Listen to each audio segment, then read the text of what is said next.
Odamlar orasidasiz.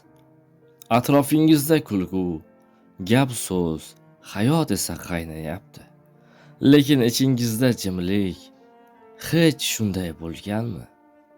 Yonma-yon o'tirib ham hech kim sizni tushunmayotgandek tuyulganda, bu yolg'izlik emas, bu ichki yolg'izlik.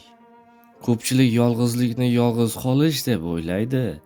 Aslida esa eng og'ir yolg'izlik odamlar ichida bo'lib ham o'zingni begona his qilish.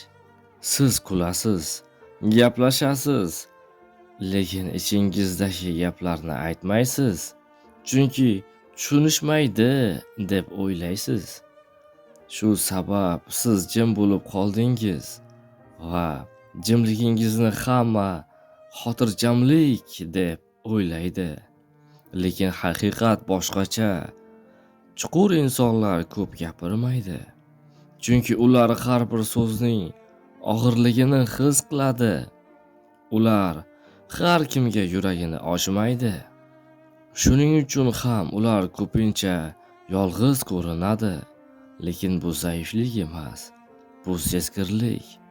Agar siz odamlar orasida charchasangiz, ba'zan hammadan uzoqlashgingiz kelsa, meni tushunadigan bitta odam bo'lsa edi deb o'ylasangiz, bilingki, muammo sizda emas. Siz shunchaki yuzaki dunyoda chuqur yashayapsiz va yana bir haqiqat bor. Hamma sizni tushunishi shart emas. Sizni tushunadigan bitta inson yetarli. Avvalo esa o'zingizni tushuning. Agar video yuragingizga tegdimi, demak siz yolg'iz emassiz. Siz shunchaki chuqur insonsiz. O'zingizni his qilgan bo'lsangiz, izohda tushundim deb yozing.